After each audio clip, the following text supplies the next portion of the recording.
ಮಾತಾಡಿಸ್ತಾರ ಏನ್ ಪ್ರಧಾನ್ ನೋಡಿ,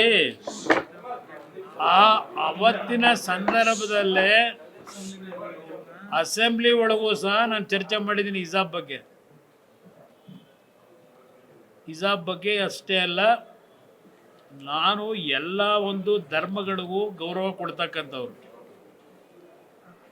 ಹಿಜಾಬ್ನ ವಿಷಯ ಒಂದೇ ಅಲ್ಲ, ಇವತ್ತು ಅದು ಯಾವುದೋ ಮೊನ್ನೆ ಎಕ್ಸಾಮ್ ಓದಂಥ ಒಬ್ಬ ವ್ಯಕ್ತಿಗೆ ಜನವರ ತೆಗೆಸಿದ್ರು ಅಂತ ಹೇಳಿ ಒಂದು ರಾಜಕೀಯ ಮಾಡಿಸಿ ಈಗ ಅದನ್ನೇ ಮುಂದಿಟ್ಕೊಂಡು ಇವತ್ತು ಎಲ್ಲ ರೀತಿಯಲ್ಲಿ ಏನೋ ನೆನ್ನೆ ಒಂದು ಹೊಸದಾಗಿ ನೋಟಿಫಿಕೇಶನ್ ಹೊರಡಿಸೋರೆ. ಬಹುಶಃ ಹೈಕೋರ್ಟು ಸುಪ್ರೀಂ ಕೋರ್ಟು ತೀರ್ಪು ಕೊಟ್ಟಿದ್ದಲ್ಲ, ಆ ತೀರ್ಪಿನ ವೆಕೇಟ್ ಆಗಿದೆಯೋ ಇಲ್ಲೋ ಗೊತ್ತಿಲ್ಲ ನನಗಿನ್ನೂ, ತಿಳ್ಕೋಬೇಕಾದ್ರ ಬಗ್ಗೆ.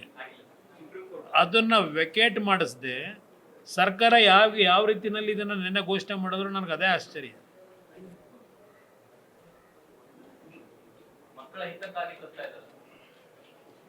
ಇಷ್ಟು ದಿವಸ ಏನು ಮಾಡ್ತಾ ಇದ್ರು?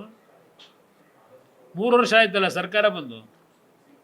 ಎಂಥದ್ದು ದಾವಣಗೆರೆ ಚುನಾವಣೆ ರಿಸಲ್ಟ್ ಬಂದಮೇಲೆ ಇವತ್ತೇನೋ ಮಧ್ಯಾಹ್ನ ಪ್ರೆಸ್ ಮೀಟ್ ಇದೆಯಂತಲ್ಲ, ಏನೋ ರಿಪೋರ್ಟ್ ರೆಕಾರ್ಡನ್ನು ಇಡ್ತಾರಂತಲ್ಲ ನಿಮ್ಮ ಮುಂದೆ. ಈಗ ಮುಸ್ಲಿಂ 14ಕ್ಕೆ ಅದಕ್ಕೆ ಬಹುಶಃ ಅದಕ್ಕೆ ಎದುರ್ಕೊಂಡು ಈಗ ಮಾಡವ್ರೆ, ಏನೋ ಒಂದು ತೋರ್ಸೋದಕ್ಕೆ. 3 ವರ್ಷದಿಂದ ಏನು ಮಾಡ್ತಾಯಿದ್ರು? ಸಂಪೂರ್ಣ ನ್ಯೂಸ್, ಇದು ನೊಂದವರ ಧ್ವನಿ.